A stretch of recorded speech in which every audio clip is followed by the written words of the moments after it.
Tonight we'll be looking at under the theme of selling yourself in terms of some sales and marketing for small business. So by way of show of hands, can put up your hand if you've used Facebook in the last week, say. So nice hands apart from a couple of people. Who's done a Google search in the last week? Most people have done that. Good. And I presume most people have involved in a small business, whether you're an employee or you own your own small business. Show of hands, yep, that's good. Via Ferrata, that's rock climbing that I did with my family recently in Canada. For a person like myself who is afraid of heights, it was a very big challenge. My 18-year-old son convinced the family to do this rock climbing. And even though you buckled into this line, I was at the tail end of the field and the sweat was just breaking out of me as I looked behind me to see what would happen if I fell. And there was two carabiners that you had to slide along and put one to the next stage. And I just had to keep telling myself over and over just to move my hand in that direction. It wasn't happening while automatic control. And so, yeah, so it really pushed my boundaries. And I suppose being a small business myself for the last 11 years, the sales and marketing aspect for a mild-mannered accountant is probably the thing that I find most challenging. Even putting events on like tonight, it's quite a challenge and really makes me step out of my comfort zone. Being a small business, there are plans, there are marketing plans, sales plans, etc. Often they miss the mark. That's life and that's being in a small business. You have your plans and sometimes things don't go to plan. And sometimes in a small business it's a leap of faith. You've got to go with your gut feel sometimes and a bit of a hunch. And those who've been to other sessions have indicated that small business can be a lonely place when you don't have those networks around you, whether family or friends that are in small business as well. And so that's part of the whole concept of this small business connection for people that I connect with, is just to come along and just provide some information, but also for other people to connect with each other. So tonight we will be going through some sales and marketing, and it's quite confusing. I feel like I've been born in the wrong year when I watch my kids in the social media space, and then you try to apply that to a business context. It does my brain in sometimes. Being a small business, it is a juggling act. You don't have a sales and marketing department, you don't have a human resources department. Often you're it, so you've got to wear many hats. And you don't always have the funds that you want. It's always a balance. Resources are finite. You can't just automatically spend tens of thousands of dollars on some sales and marketing campaign. But tonight hopefully we'll give you a few tips to go away with on how you might be able to grow your business and in a planned and methodical way in this new digital era. Hopefully there'll be a spark to go off that'll ignite something for yourself to put into action. And as we always know, there's always food and drink, nothing else. A bit about my business. I've been working for myself in the accounting and business space for myself for 11 years, been an accountant for 20 years. Started off working in the bedroom at home for a couple of years, and just while the kids were really young, just doing contract work and just muddling my way through the business. And today I employ 6 staff and shared offices, and I still enjoy what I do. So that's how my small business story is evolving. The family, three teenage kids that keep me entertained, as teenagers do. Although the oldest one's left home and she's doing her own thing, so it's sort of a different relationship now, more an adult one. So tonight's agenda. We'll have Sam Lees from Sam Lees Consulting. She'll come and speak to us about social media, how we apply that in the modern age and try to decipher some of those issues that do my head in. We'll have Dean Mance from Mance Electrical, a local electrical contractor. I've known Dean for a few years, so he'll come up and just share his journey about how he's embraced digital marketing, what's worked for him, what hasn't, sort of a warts and all story. I'll just do a little plug-in for Xero. Just about Xero is the accounting package, finance package I recommend for most small businesses. It does have quite a useful contact system, like a mini CRM for small businesses. So I'll just touch upon that. So a few little tools. It's really basic, but it's just another way of thinking what can I use what I've already got. Mike Priest from Sales Consultancy Tasmania. He'll come and present on a more holistic business development. So Mike's been in that business development role for many, many years. So he'll come and share his thoughts and what works in this current era. So we'll hand over to Sam. Oh, excuse me for a minute. Thank you.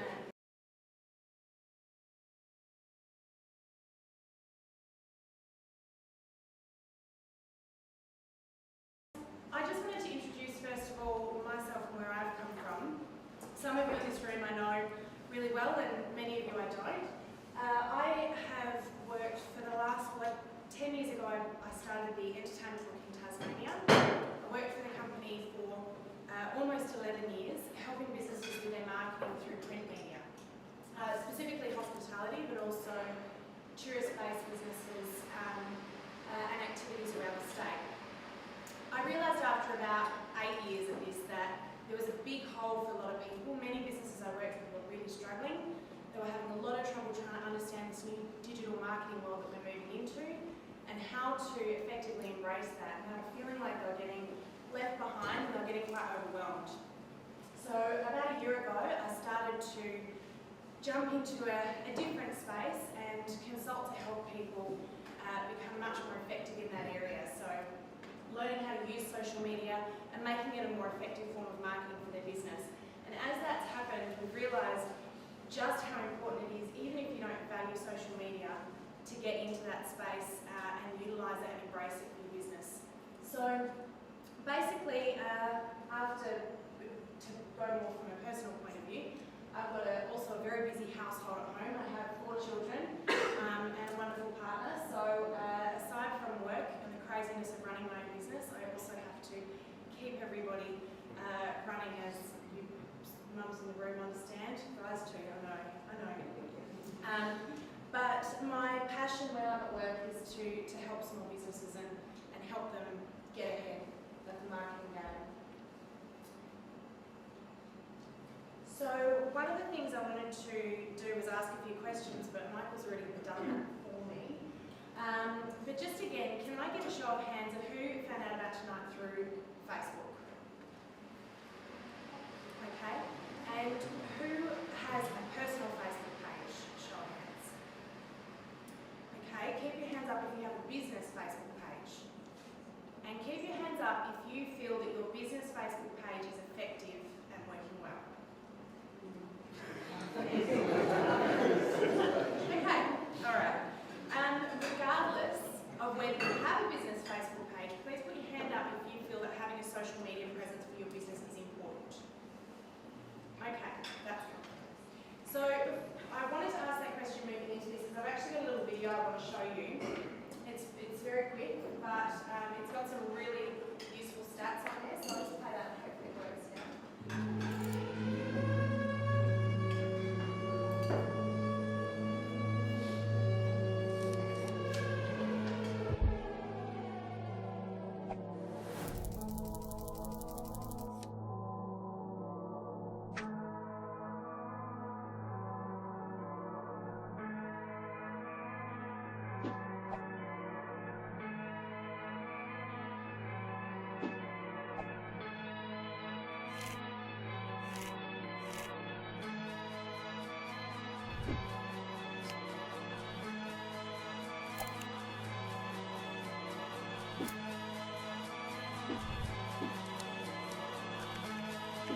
I think what I found most interesting, aside from the toothbrush thing, about all of that is the fact that one of the comments I hear a lot from people is social media is not relevant to my business. And I have to ask those people, are people relevant to business? Because at the end of the day, if the fastest growing demographic at the moment on LinkedIn is seniors, then I think that probably leaves absolutely nothing there untouched as far as the world of social media goes. So a few little stats here. I do want to say that I don't do just social media. I also work with marketing as a whole, but naturally a lot of my focus tends to go to social media because so many people are completely missing the mark on their digital presence at the moment. And I do think that it's an important part that does make up a marketing plan for any business. So a couple of little stats. 74% of consumers currently rely on social media to make their purchasing decisions. 8 in 10 is the number of consumers that are influenced by their friends' social media posts. And 1.23 billion is the number of monthly active users on Facebook. Active is considered someone who checks Facebook from 4 times a day upwards. So just to give you a bit of an indication, and I think many people would stop here for a second and think, I don't do that, but if you stop and think about the amounts of time you pick your phone up or you flick to your Facebook page during the day, you'd be absolutely shocked and horrified, as would your boss be. So a couple of the benefits of social media. Now, there's a few points here, but most importantly, for me, the biggest benefit of social media is database. If you don't currently have a database, social media can help you build it. If you don't know who your target audience is, or you think it might have changed as things like this evolve, social media can help you figure out not only who your perfect target audience is, but also things like what they eat for breakfast or how much they earn per year. Social media, or Facebook in particular, knows almost everything that can possibly be known about a user, and it is scary how much information they can gather for you, and it's all accessible for you through your insights. The other thing about that is that if you already have a database, an email database, you can apply that, upload it to Facebook.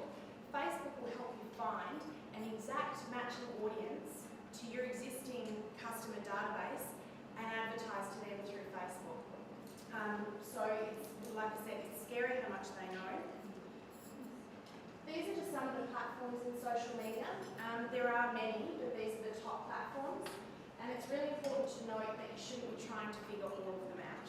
Any business that I work with that's not a huge, big corporate conglomerate should be picking one form of social media that is most relevant to the people that they want to communicate with, and then pick a backup. So for almost everybody, it's Facebook first, and then you have a backup of YouTube, Instagram, Twitter, LinkedIn, etc. that's relevant to the types of people that you're trying to reach. One of the biggest questions I get asked is, how do I stand out on social media? Can I just put a couple of posts up a week or even a couple of posts up a month? Or they tell me that's what they're currently doing and they've got a handle on it, so don't worry about it, they're all over it. The unfortunate news is that with Facebook and the way that its algorithms work, if you're not consistent, you are literally non-existent. Facebook will show your business to people if you're regular with your posting and you're engaging with your posting, which takes a lot of effort to make that work. And one of the big things with that is that your posts can't always be selling or promoting your business. So you need to have a strategy behind your social media in order to make it work, which once you get into the rhythm of doing isn't difficult, but it does take a little bit of understanding and practice. The other thing that's really important is with your social media, people say to me, well, it's going to save me money to do social media if I do it well, so how about I just drop all other forms of marketing? One of the big things that's been completely lost, I find, is that I'm very sales trained. I've come from a sales background of selling cars, doing door-to-door, you name it, I've probably sold it. And marketing and sales have been separated when really they should be 100% locked together. Selling to somebody is part of your marketing plan, and part of your marketing plan should be selling to somebody. One of the really scary things is that a lot of businesses will stop trying to sell to somebody or stop trying to gain a new customer the third time or less that they've made contact with that person. Yet the statistics show that 80% of sales are made on the spelling error. I've pointed that out to everybody now. Is made on the 5th to the 12th contact. Now that doesn't have to be a phone call, it doesn't have to be Facebook, but what that does mean is that you need to think about your marketing as a whole. How much have you got out there? Have you got 6 or 7 touch points, which is the magic number? And that doesn't mean touching your customer. It means you should have 6 or 7 different ways to make a contact with them. Whether that's posters, whether it's TV, whether it's Facebook, whether it's brochures, whether it's radio, whether it's something a little bit more creative, you should have 6 to 7 different things out there or more that can communicate to your target market. And that's the other problem, it needs to be communicating direct to your target market.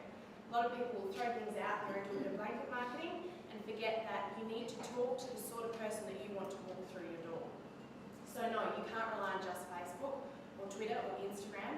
You need to think about that as one of your 6 or 7 touch points to reach your customer. So what does my business do? Well, one of the things that my team does is we can manage social media for people. I like to see people running their own social media for themselves. I think it's more effective. But I also understand that much of the stress from business owners at the moment comes from not only the inability to be able to do it effectively and that frustration because it doesn't come naturally, but also the time factor. It does take time, and a lot of these people can't afford to pay someone full-time to go in and run their social media for them. So my team can come in and manage social media from a consulting basis, so that you don't need to run it, you can just trust that it's being done. And we usually meet with you once a month or so to touch base about what the plan is going forward for the next month, and then work your plan forward from there. The other thing that I'm doing is running a workshop on the 9th of November, and there are some brochures on the tables. There's also a brochure in some of those folders there. That workshop will be a more in-depth look at how to get going on social media, how to pick what platform you'll be using, and then how to set up a plan to make it work well for your business. I'll leave you with a couple of little quotes that I think are really relevant to all of this. First one is, to stop marketing to save money is like stopping the clock to save time. My favourite quote though, which here it is, sorry, I was going to say, right down, is not using social media effectively is like trying to kiss a girl in the dark. You know what you're trying to do, but nobody else does. So thanks very much, guys. I'm going to hand back over to Michael.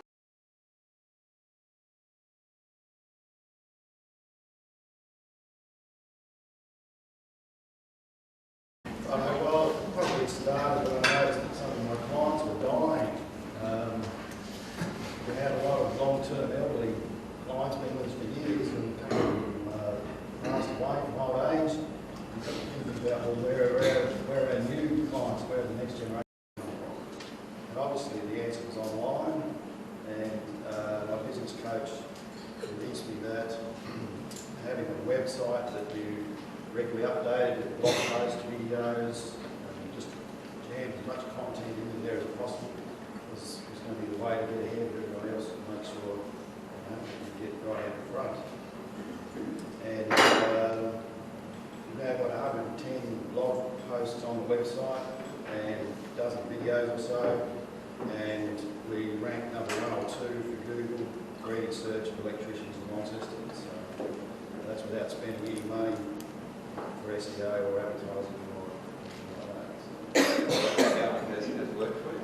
Yeah. And on the journey, what you've learned that hasn't worked, I suppose? Nothing really that didn't work, but some things work better than others. You don't really know which blog posts are going to go well, and which ones fall a bit flat. Just keep trying to the next one, the next fortnight, and keep putting them out there. And what have you learned about the keys to the success of what's working? Well, blog posts, I usually do average about 1 fortnight.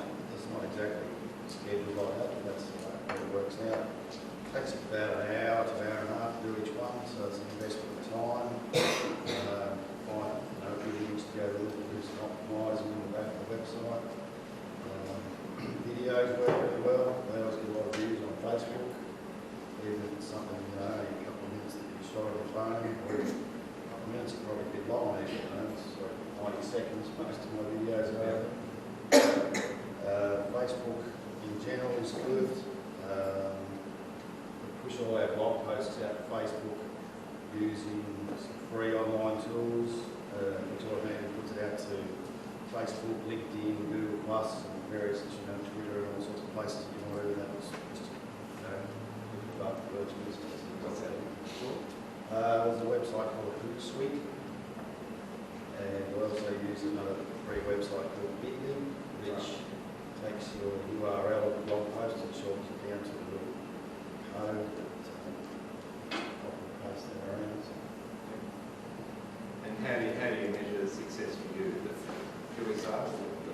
Well, success, I suppose, we track all our new customers, the source of all our new customers, and see over the last 2 years that it used to be mostly Yellow Pages and a bit of online, and now it's gone the other way. Online is now overtaken Yellow Pages. We get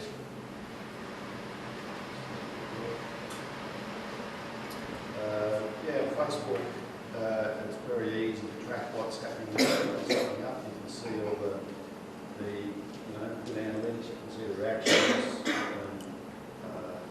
reactions to the post, and you can also bring up a list of all your competitors and see what they've done in the last week and what they're doing. And if you like me, then most competitors aren't doing anything at all. So it's a real opportunity to get ahead of them.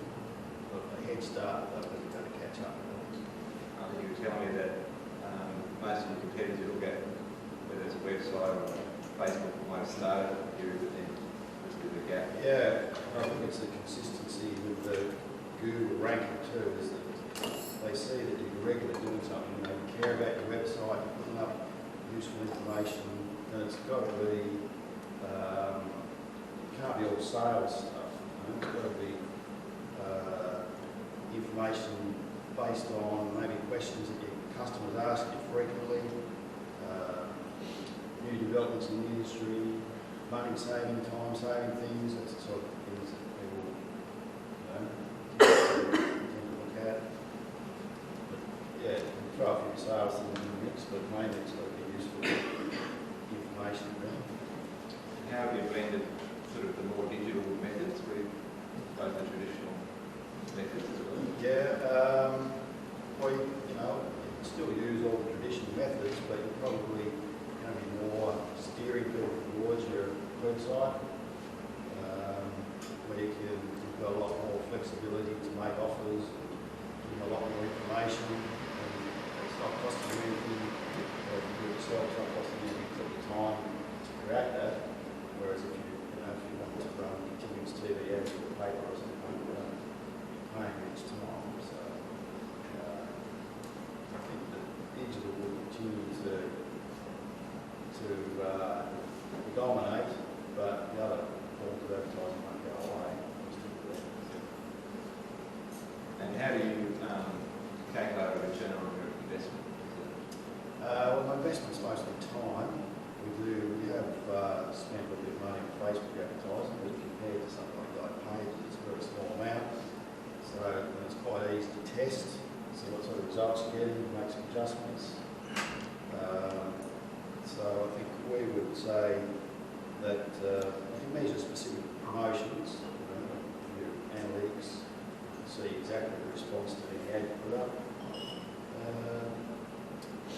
We know that more clients are finding us online now than the Yellow Pages. And I'm actually getting phone calls now from all over the country, people asking questions about the blog posts.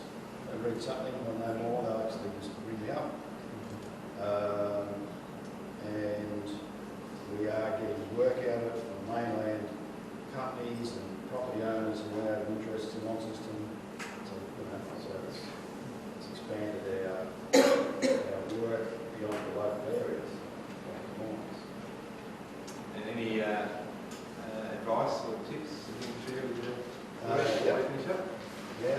say, make a plan and start putting up regular blog posts on the website. Use common customer queries and frequently asked questions to find the topics that you can use. Get some Google reviews. They're not easy to get because you've got to ask someone else to do it for you probably, but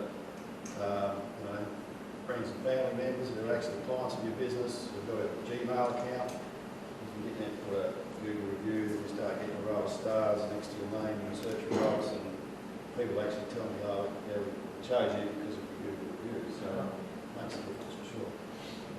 I'd say, yeah, create a Facebook business page, as Sam said, and the thing about blogging is that you won't get immediate results.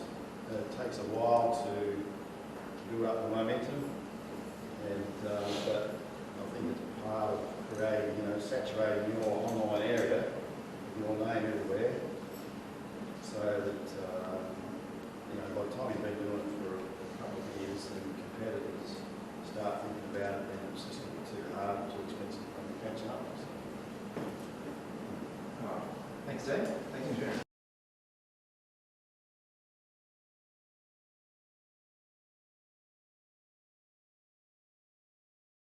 I feel like the old man of the presentation today because I actually started in business in 1983.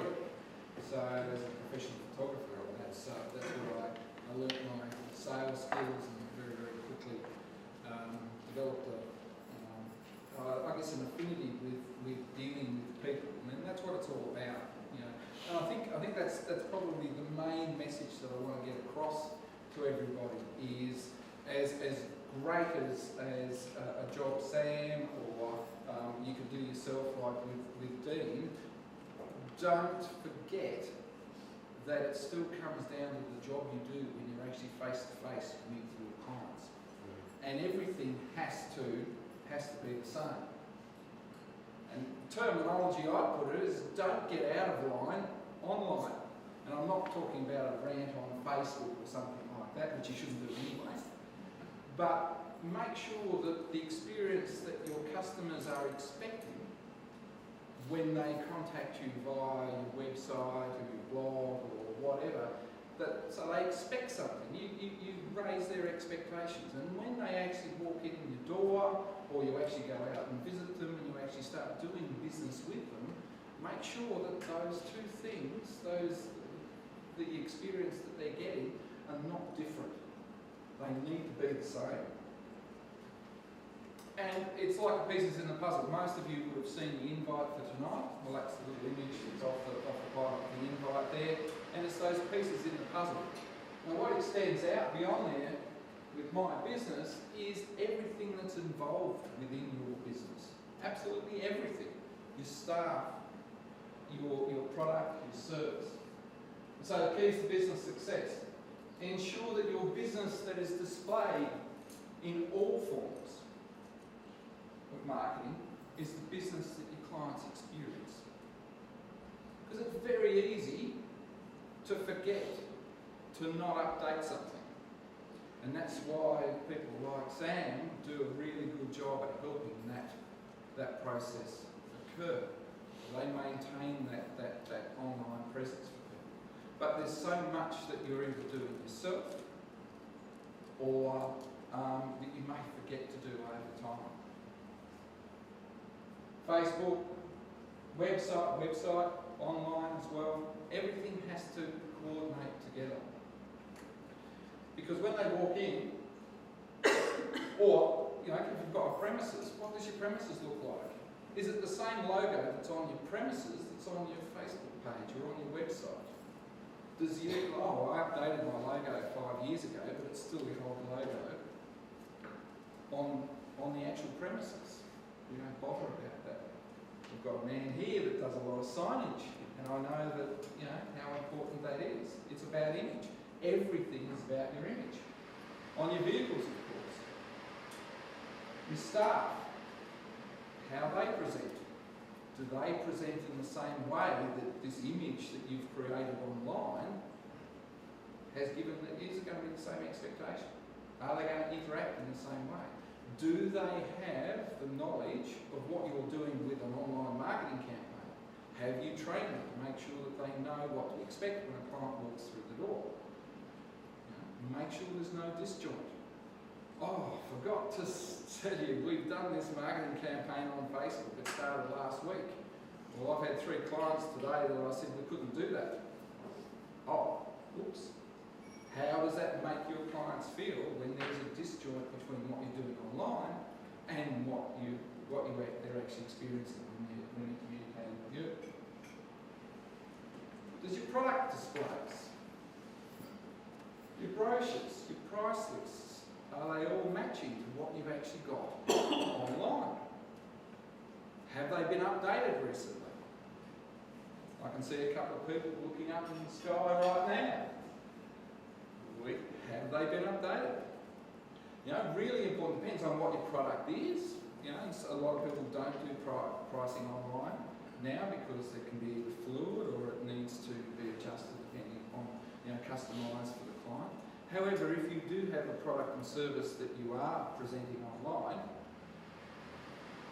if you've got a special, might be available in-house, but it might not be online, or vice versa. And it's the vice versa one that's really dangerous, because somebody walks in expecting to get something.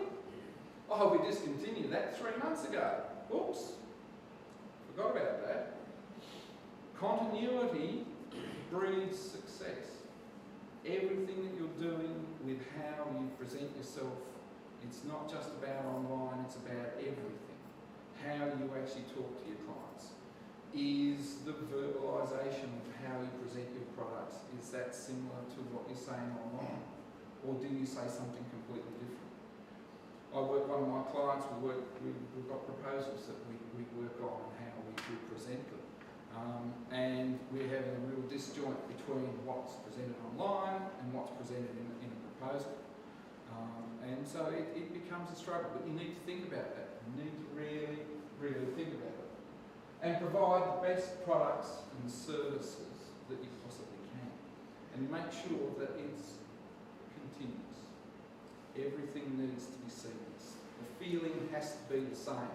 I'm a very big fan of having a feeling about a business, not just a product or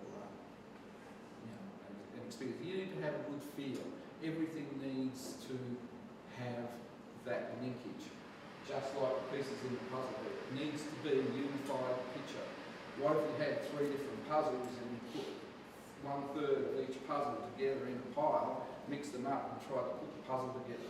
What's going to happen? It's not going to come out a very good picture.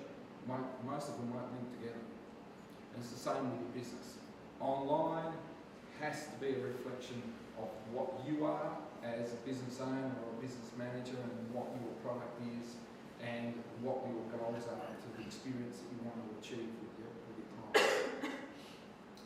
And getting back to that little analogy with that bridge not meshing up, it's very much like, we've got all these avenues, all these roads, all these highways that feed into your business, whether it be online, whether it be in marketing, just standard advertising, the old style of advertising in the newspaper, or whatever it is, whatever that is, whether it be this word of mouth, which of course is the most powerful marketing anyway. But if, regardless of how that client comes into you, it's important that they have the right experience when they come in, because you don't. Oh, that's next. Yeah, the other thing I wanted to say too actually was I did a bit of Googling. And Googled what is excellent customer service. And so some of these came up actually off the it was the taxation website. ATO. That's interesting. I'm not going to talk about all of them. But what I found was really interesting is all of those talk about experience and relationships in one form or another, giving people a good experience and making sure that you are maintaining that customer relationship. It doesn't talk about where they came from, it doesn't talk about your signage or anything like that, it just talks about the customer experience. And as I was saying, with those roads that come in, those highways that come in, when that customer comes in, it's very important that they don't experience this. A mishmash of all sorts of directions, different messages from one area of your business as opposed to another. Because it is very much about finding out what a client wants and then guiding them through that process. So your business should be a little bit more like that. It should be complex but smooth. Somebody can come to your business with a need and you can guide them through, or your staff can guide them through that. And I'm a very, very big fan of the modern media forms that are out there. I think that's absolutely fantastic. I just wish some of the things like Xero, Facebook, all those online services and features, aids that you can use within your business are absolutely awesome. I just wish I had it when I started off in business. And I know some of people probably would say that too. But what we need to remember is that experience, wherever they're coming from, we need to make it smooth and we need to guide them to helping you and produce an excellent outcome. Because what will happen is ultimately they will come back and reuse your business or talk to people that will come and use your business, so you'll get referrals from it. So I hope that helps. I hope that hasn't put you off using media at all, because there is a few things that you have to do, that you have to keep in mind. But I guess the most important thing is just be uniform and you get an excellent outcome.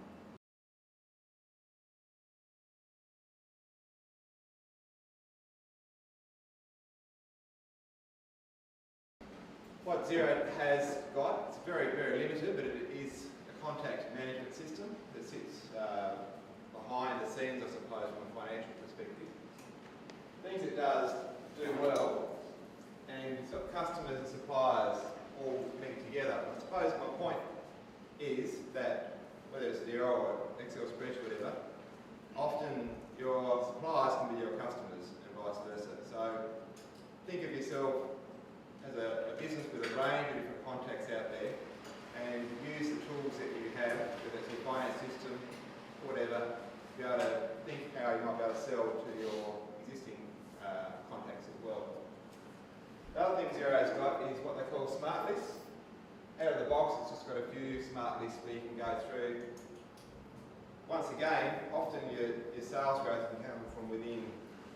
So whether it's someone who hasn't purchased an item from you in the last 6 months, or they've purchased a certain range of products that you offer, but they haven't purchased from some new product you're offering or another segment of your business, then within Xero it captures that information, which is quite handy.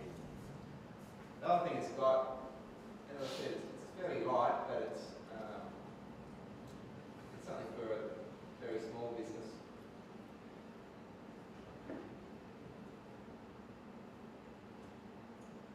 It's got these notes, activity and email.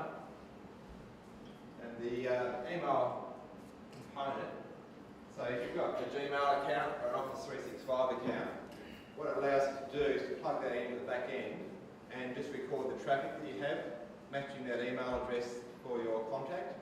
And so once again, it's just a matter of gathering sort of customer intelligence, picking up what you're doing every day, and it's got that information stored there. Activity is a bit more financially related with some notes on that contact. So it's just another small way for a small business to be able to have a very simple contact management system just to assist in how you manage your customers and your contacts. I just want to quickly go through that. Get it back.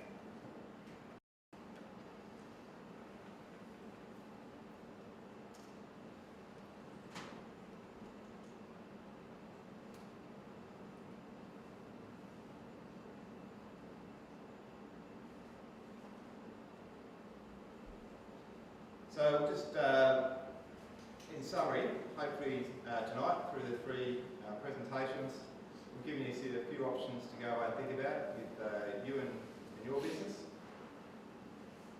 We've heard from Sam, just talking more in the social media space and providing an additional service for your small business. Often it's useful just to get you going. And then, as Sam's pointed out, often it's best that you embrace that. And you've got someone like Dean who's embraced it fully from within his business from the start. So that can work just as easily. And he's sort of had, as he said, a business coach or an external support, some a few tips along the way, but he's done that himself. Just a brief wrap up of how you might be able to use existing tools that you might have within your business. It doesn't have to be anything too fancy. It can be your finance system, could be just an Excel spreadsheet, or even your contacts in Office, in your Outlook, things like that. Mike's spoken about the holistic approach and not to get too fixated on one particular channel, but just to stand back and have a look at the total way you interact with your existing customers and potential new customers.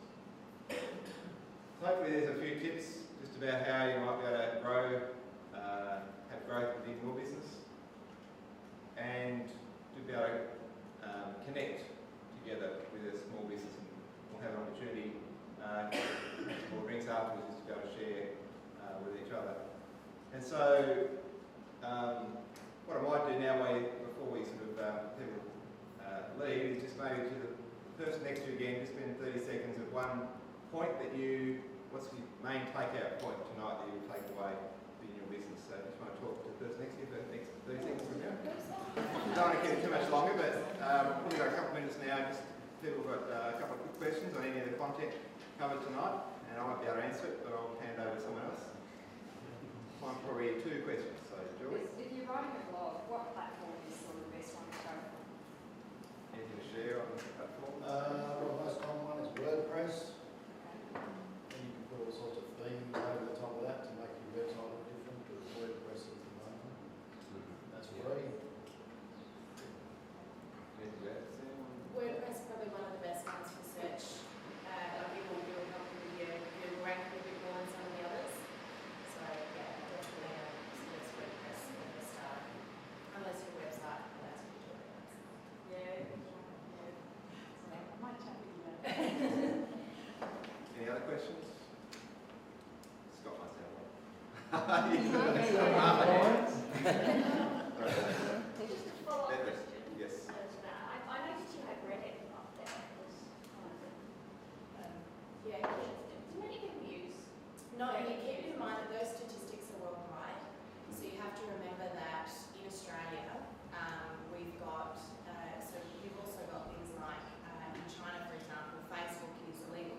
So hence why the Facebook numbers might be a little bit lower than what they would be if it were widely used in Asian countries. So no, not here. It's not one that I would recommend for any local business. Any final question? That's all the room. No? Alright. So as we wrap up, just take away something that you might want to, an immediate takeout that you might want to do in the next week. There's something you might want to do, make it a goal before Christmas, making something for your business before then. There might be something that you might want to do this whole financial year that's more of a long-term process as well. Think about that. So my takeout is to enjoy the view as you're climbing up, but don't look down. That was one thing not to do. So that's what business is about. You know, there's learnings along the way. So there's your things don't quite go to plan, but don't get stuck looking back all the way. Think about what you can do going forward for your business. And for me, why did I go and do something I wasn't naturally comfortable with? And it was based on my relationship with my son. He provided some advice, I suppose, suggested what to do, and based on that relationship, you go and do it. It's based on trust, but it's a connection as well. So, as Mike was pointing out, it's holistic.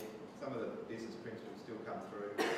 How they look and feel in this sort of digital age may look completely different. And then just a quote to finish on from T.D. Jakes. So, not to get stuck on the small, And but don't stop dreaming. Most people go into business with a dream, what they want to achieve.